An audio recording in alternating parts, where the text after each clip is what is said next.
American democratic experiment. In 2008, a whole bunch of people came, a whole bunch of people voted, including Michigan, and they elected Barack Obama to be the President of the United States of America. And then in 2012, they came back and they did it again. And for many people, that was a sign that America had made a shift, that America had pivoted, that America was in a new direction. And it is true, because Barack Obama in 2008 becomes president. That's only 100 plus years after the Emancipation Proclamation. Just a few hundred years after black folk came to America as property.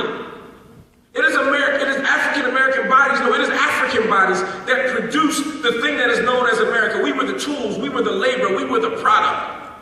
And just a few hundred years after that, one of our own children arrives in DC. We were just 100 plus years beyond the Emancipation Proclamation that didn't really work, but still got us moving forward. We were just a few decades beyond barking dogs and water hoses and segregated lunch counters and Negroes, male and female, hanging from trees like strange fruit. We were just 43 years after the Voting Rights Act.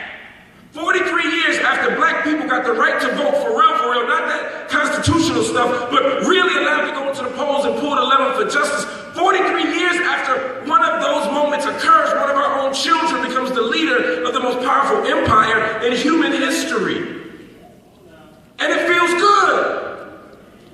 It feels powerful. It suggests that we live in a country that doesn't just grow old, but also grows up.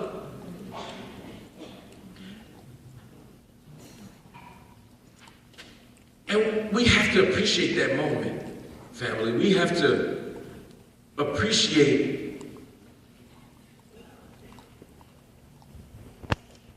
the development and the maturation of the American democratic experiment, but we can't stop there. The Black freedom tradition says, what do we do next? We have a victory, we've climbed a step, but what do we do the day after? 2012, a whole bunch of people came to DC in January to celebrate the fact that America did it again. Black is like a wedding. The inauguration is like a grand wedding of democracy. Black people come, white people come. Y'all been to a wedding before, right? People that don't even like the couple show up. You smile, you talk shit about it when you get back in the car. And that's what happened. Everybody came together to celebrate America's wedding of democracy and say, not once, but twice, we can elect this man president. Look what we have done as a nation. And once again, the pageantry and the ritual and the beauty and the joy and the spectacle of it all is extraordinary. But that's the wedding. What do you do the day after the wedding? There's a lot of people that are good at weddings and bad at marriage.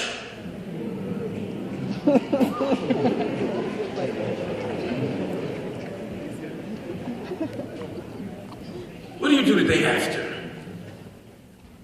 What do you do the day after? The day after, you figure out what's next.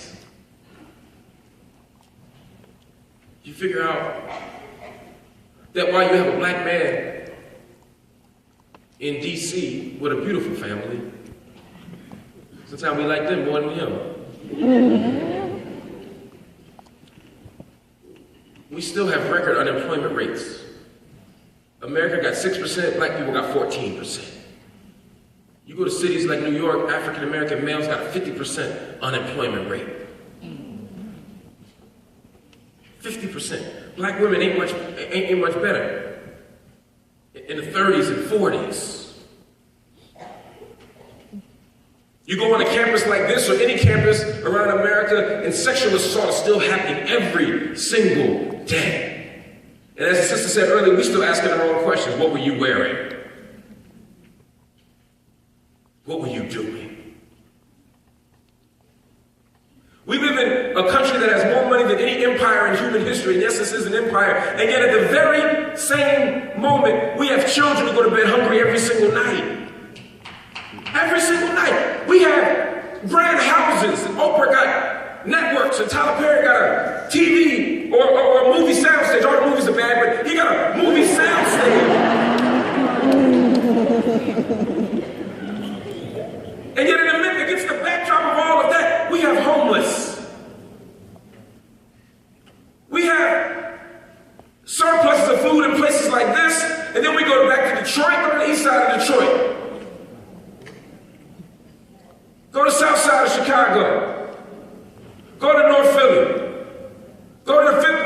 should go to the Ninth Ward in New Orleans.